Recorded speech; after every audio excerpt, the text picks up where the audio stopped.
report was released only days before this by-election, and it quoted even the rising tensions around this process in Ol Kalou and how it would impact the general elections of next year. Do you agree that with that report, do you feel that probably there's too much anxiety and that this by-election could be contributing to perhaps some anticipated violence to whatever level come August 2027? Yes. Let me tell you. The government has deployed about 1,000 police officers to Ol Kalou. If you divide that by 142 polling centers, that's about an average of 6 police officers per polling station. These 1,000 police officers deployed today were nowhere in Kisumu, where the Linda Mwananchi team were attacked. These 1,000 officers were nowhere to be found when there was violence, mass violence, in Malava, Mbeere. They just found themselves today because they think they are losing Ol Kalou. In fact, the deployment of the police officers today in Ol Kalou, the over-deployment, let me say, is a means to intimidate the voter today there. And William Ruto thinks that he can intimidate his way up to 2027, to victory, which is nearly impossible. We are Kenyans and we know Kenyans who we are. But seeing that kind of turnout today, do they look like they're intimidated by anything? Voting has so far gone on so well. It is still too early. It's still too early. We are around 7, 8 now, 7 a.m. We will wait for time. I'm just telling you, why were these officers not there on the ground when they were needed? Let me tell you, the government, led by William Ruto, has made the National Police Service into a national prosecution service. Can you imagine goons were watching when the governor of Muranga was being attacked in what do you call it, in Nyahururu? When the governor Orengo and Babu Owino were being attacked, they were watching. What I'm just saying now simply is, in Ol Kalou, the over-deployment of police officers is meant to intimidate. And I want to agree with my colleague here that these goodies in Ol Kalou, Mr. Sosion, Mheshimiwa Sosion says that government development projects cannot stop.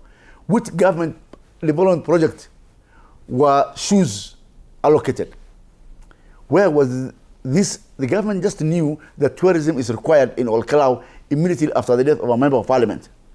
And where is the budget line for these things? Therefore, I'm just saying simply is, we have a government in panic mode.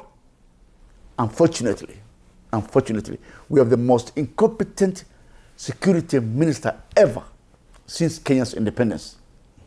We have another permanent secretary who is a goon leader himself in the name of Raymond Omolo. A goon leader? Why would you say that Raymond Omolo is a goon leader? That's a very serious allegation by the way. Yes, I'm ready to defend it.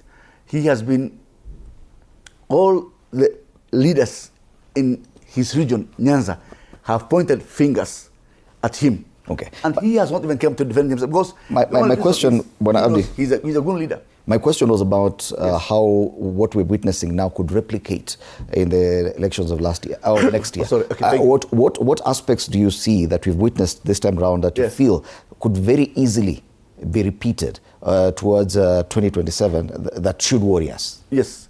The use of goons should worry us, because I said William Ruto thinks he can intimidate this country by use of goons, so that we fear.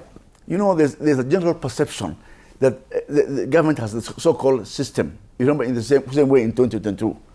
Therefore, he thinks he can use these goons to intimidate us. And I believe that Kenyans are not easily intimidated, especially the united opposition. He can try every trick in the book. We will not be intimidated. And I think 2027 will be vindicated. And I am warning the government today, especially Mr. Kanja. Mr. Kanja, please read the working report, read the criminal report, read the ICC judgments, above all, read what the police commissioner in South Africa said during the Truth and Reconciliation Commission. He will be shocked, because William Ruto will not be there to defend him in 2027. Right. DCI, please take care. The use of goons by the state today to intimidate us in 2027, the buck stops at the Inspector General of Police. Okay. And finally, allow me to say this. I have been a district commissioner myself. I know how security apparatus work. It is impossible in this country called Kenya for goons to be there, for goons to harass people, and no action is taken.